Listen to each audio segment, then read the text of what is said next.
Imagine being killed for simply living your truth. A talented footballer and a successful woman who captured the hearts of everyone who knew her. More than just an athlete or an activist though, she was a beacon of hope for the LGBTQI community in South Africa. A community constantly facing discrimination and violence. Her brutal murder would shock the country and sparked an outcry for justice. This is the disturbing case of Eudy Simelane.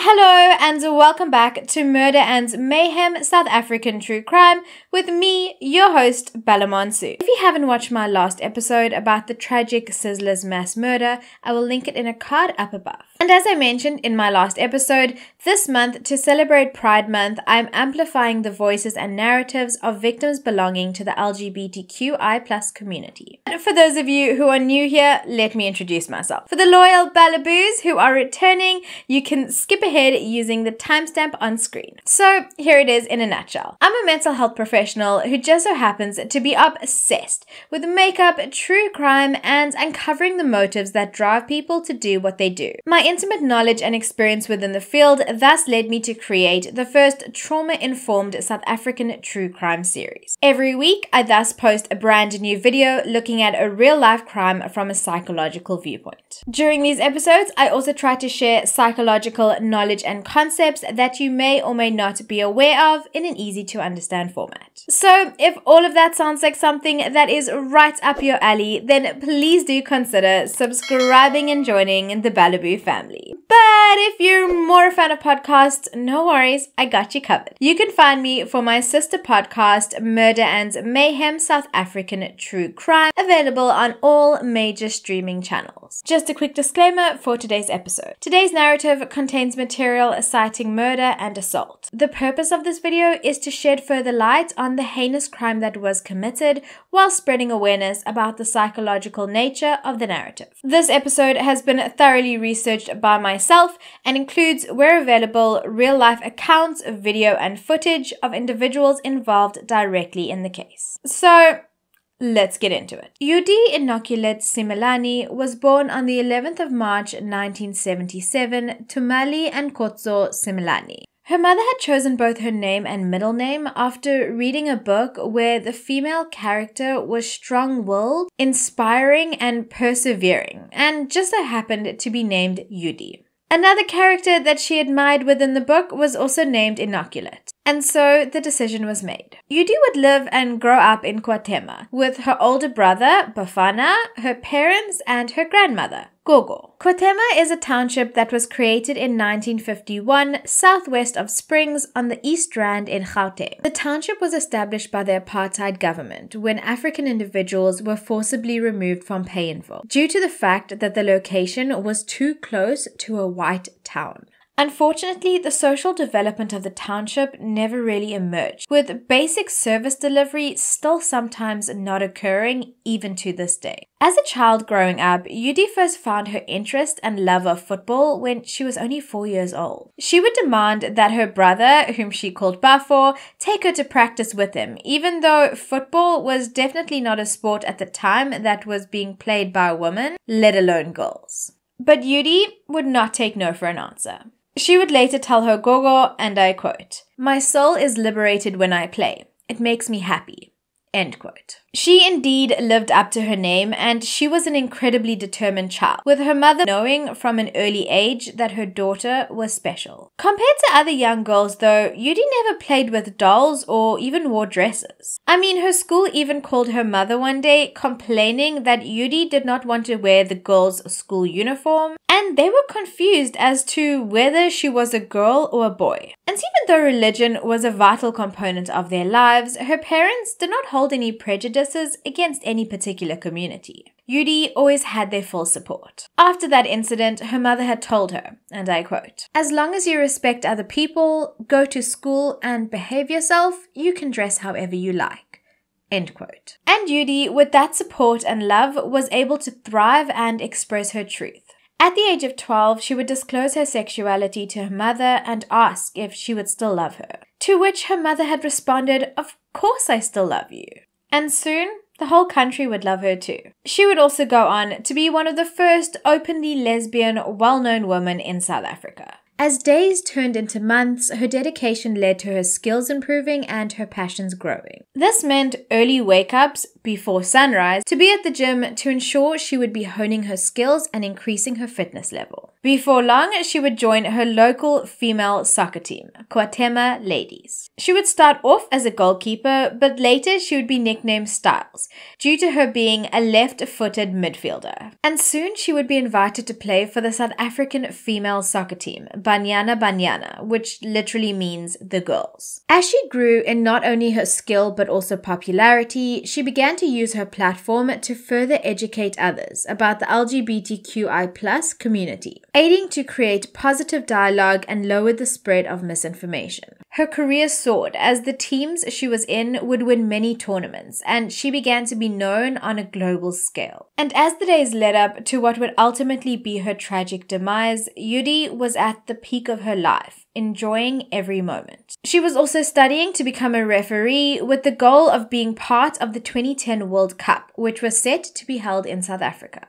She had also just turned 31 and had a brand new job lined up for her at a law firm in Pretoria where she would be earning a steady monthly salary. This was a massive deal to her, as prior to this, she had been doing unpaid voluntary work, part-time work as a football coach and referee, and of course working with her first love, football. But now she welcomed a new start, an opportunity for her to support those she loved the most, her family. And they were so proud of her. Her mother had even visited the offices where she was going to be working. And gaining permanent employment was not only a big deal in her life, but also in the lives of those within her community. The reason being was that an openly lesbian black woman being able to find permanent employment and being accepted by her employers was not common in the least. Eudy, of course, had shared her excitement with her very close friend Belize, and together herself and her friend group had decided to go out to celebrate her achievement. And so the evening of April dawned. The evening had progressed like any evening out with friends might, with Eudy and her friends going to a local tavern to spend the evening and hang out, celebrating Eudy's new job and success. They would leave the tavern in Kwatema at around 1:30 a.m. On the walk home, which wasn't an incredibly long walk either, Eudy began to feel uneasy. When she looked around her, there were a group of men watching her, who began to walk in her direction. Two of the men reached Eudy and her friends first, demanding their belongings. Her friends had then scattered. Although she was fit, she was tall, and she knew how to protect herself, she was outnumbered. And she was pretty sure she recognized one of the men. These four men had then proceeded to attack her,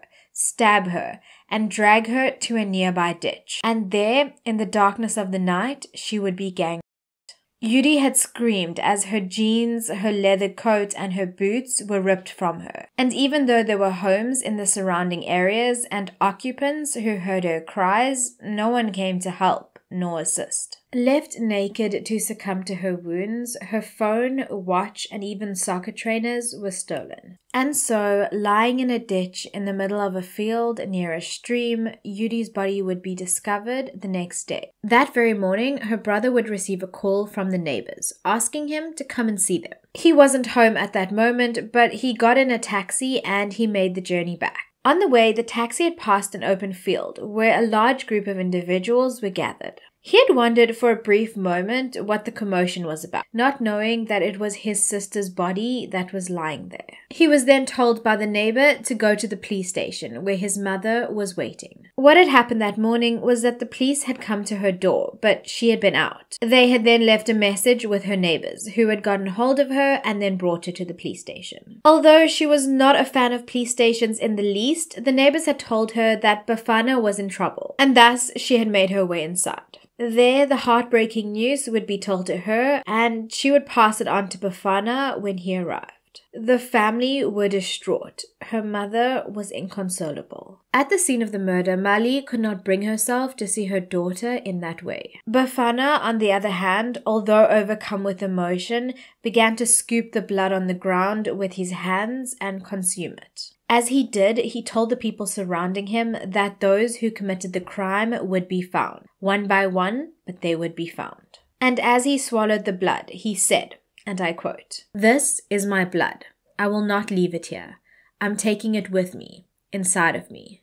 End quote. Forensic reports would later showcase that amongst multiple stab wounds to her body, there was also bruising in her genital region, a sign of the assault she had endured. She had been stabbed over 20 times, and she even had cuts on the soles of her feet. Although just 2 days after the body was discovered, 5 men were taken into custody, it would only be towards the end of May that these men, between the ages of 18 and 24 years old, would appear in court. The court case was postponed due to conflicting stories of the accused, which the court ruled made it impossible for them to be represented by the same lawyer. One of the men, Tepo Pizza, Eudy's neighbor, would later state that although he had been drinking with her that day, he was not present for her murder. He would explain that he was walking home with Eudy that evening when 2 of the 4 accused approached them. He was then robbed and allegedly chased away with a knife. He went on to state that he had ran from the scene before the murder. The charges against him would later be withdrawn due to lack of evidence. The trial then proceeded for the remaining 4 men, who would face charges of murder with aggravating circumstances, 2 charges of robbery with aggravating circumstances, and rape.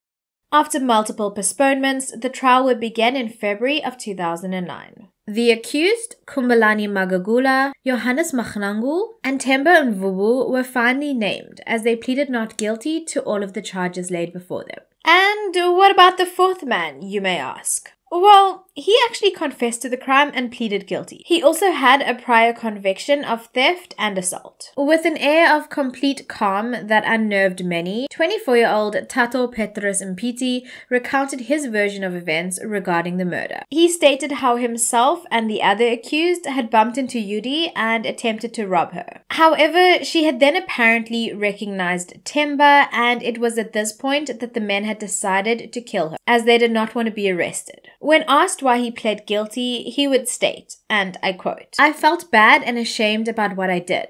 I want to take responsibility for my actions." End quote. Tato would later be sentenced to 32 years in prison. The judge in the case had stated, Eudy Simelane suffered a brutal, undignified death. She was stripped naked, stabbed, assaulted, and raped. What more indignity can a person endure? In the early trial days, however, the other killers claimed that they had not recognized Eudy and that it was not a hate crime. The judge in the first case had also accepted the story of robbery without hesitation. He not only failed to understand the importance of her sexuality being mentioned in relation to the crime, but dismissed it altogether. A second trial for the remaining 3 accused then concluded in September. Themba Mvubu, who was 24 years old, was sentenced to life for the murder, 20 years for being an accomplice to rape, and 15 years for robbery. The judge would make the comment that he had shown no remorse and maintained that he was not to blame for Eudy's death. Themba would stare at the floor with his hands behind his back, and when asked by reporters for a statement, he had muttered, "I'm not sorry," as he was led from the dock. The other 2 men, Kumbulani Magagula, 22 years old, and Johannes Machlangu, 18 years old, were acquitted of their alleged part in the attack. The judge had said, and I quote, "God will be their judge." End quote. And so the case was concluded. After Eudy's murder made international news, it sparked major debates regarding violence against the LGBTQI community. The convictions and sentences of the accused also rallied multiple LGBTQI South African organizations, who helped to further highlight many aspects of the case and, of course, the victim throughout the trial. Eudy's murder case was unique in the respect that it was the first time that a rape and murder of a lesbian woman had been judged as a hate crime. And of course, that an arrest, prosecution, and conviction was achieved, as many similar murders often fell on the wayside, treated as unimportant by the police or justice system. A year before Eudy's death, Sizakele Sigasa, a women's and gay rights activist, and her friend Salome Masua were heckled outside a bar and called tomboys. The women were then gang raped, tortured, tied up with their underwear, and shot in the head. No one was ever convicted. The two men who were convicted in her murder case were also the first two men in South Africa to be convicted on corrective rape charges, despite the existence of over 30 reported cases in the 10 years preceding the murder.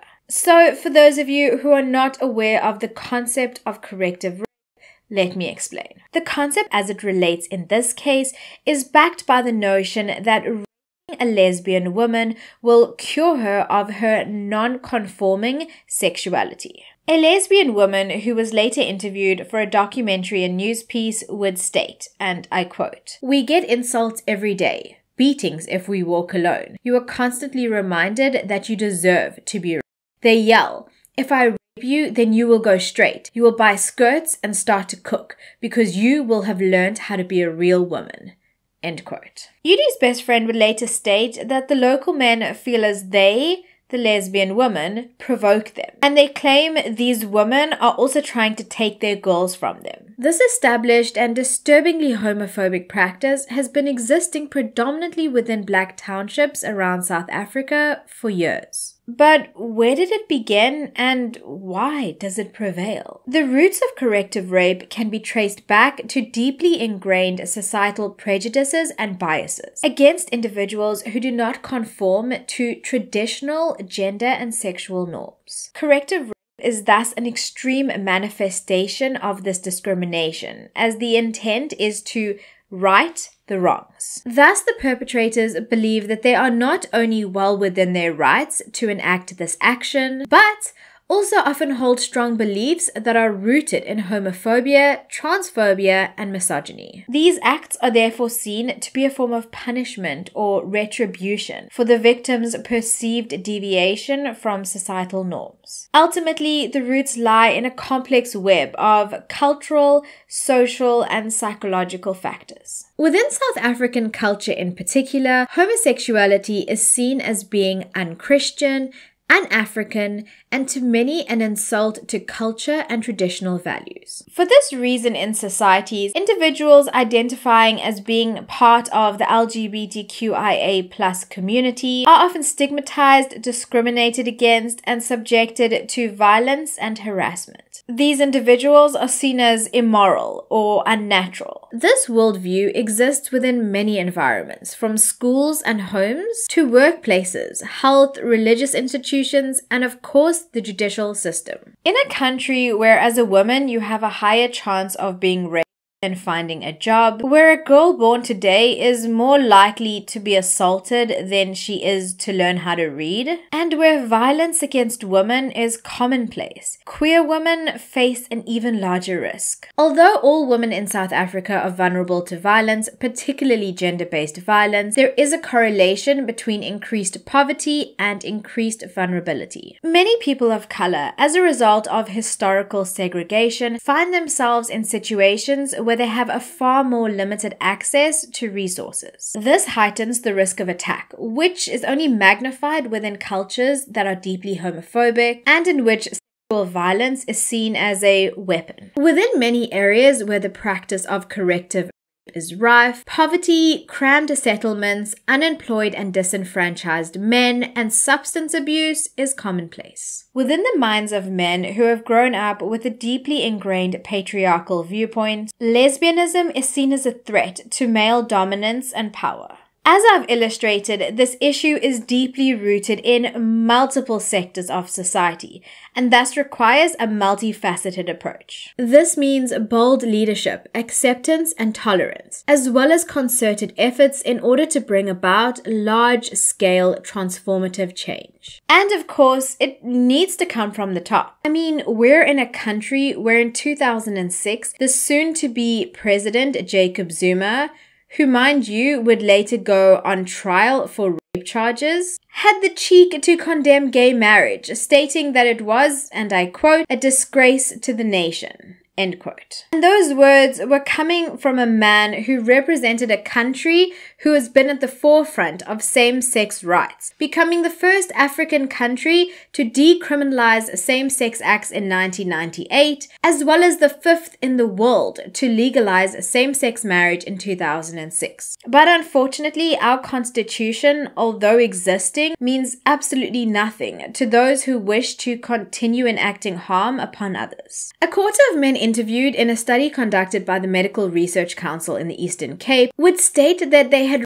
raped at least once, with 3/4 of them admitting that their victim was under 20 years old, and 1/10 of them stating that the victim was under 10 years old. A quarter of schoolboys in Soweto had even given the act of gang rape a local term, jackrolling, and they described the act as fun, even taking pictures and videos during it. South Africa has shocking GBV statistics. I don't even need to tell you again because it's everywhere you look. And the danger only intensifies for black females within the LGBTQI+ community. They wear both hats, considered not only as black women, but as women whose sexuality sits outside of the norms. According to data released in 2017, 49% of black members of LGBTQI+ communities in the country are likely to know someone who has been murdered for being part of the community, compared to 26% of white community members. What I'm getting at is that not everyone needs to believe the same thing or see the world in the same way, but rather educate themselves before turning to violence. You may not believe in the way another person lives their life and expresses their truth, and that's fine. You do you, boo. But you need to practice understanding and tolerance. Your rights to freedom of speech and having your own beliefs cannot supersede another person's rights to dignity, respect, and of course safety. And that's why those who loved and admired Eudy, especially her mother and family, after her passing, worked with the University of KwaZulu-Natal to create safe spaces to facilitate dialogue between religious leaders and the LGBTQI+ community. This interaction ultimately culminated in what is now known as the Eudy Simelane Memorial Lecture. Started in 2016 and now given annually, the lecture aids to facilitate the process of change within religious society and organizations, to allow the possibility of acceptance by such groups of individuals belonging to the LGBTQI+ community. Eudy's legacy lives on to this day, not only through the stories that are told of her, but through collections of her items that are held by the Gay and Lesbian Archives. Their Eudy Simelane collection comprises of her soccer boots, 5 medals, as well as a whistle. All of these items were donated to the collection by her family. A bridge was also built over the stream in KwaThema next to the football field where Simelane's body was found. The bridge features her face imprinted on it and was built, and I quote, as a reminder of freedom, dignity, and equality for all, end quote, according to the Lesbian and Gay Equality Project. Eudy's mother was instrumental in the fight to change the views that her community and those around her held on homosexuality. She would say, and I quote, I want to tell the other mothers that these are my children. They are not creatures, they are human beings. They are our children of South Africa today.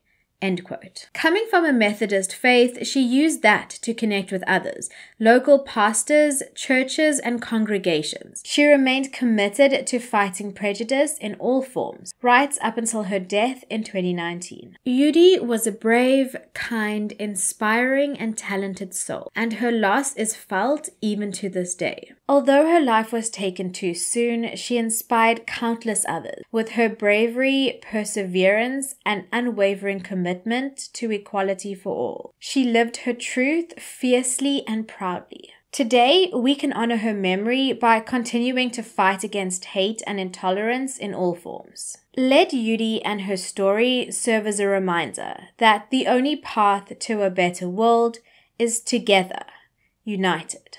Until next episode, my loves, stay safe, stay blessed, stay proud, and stay the amazing human beings that I know each and every single one of you are. Bye!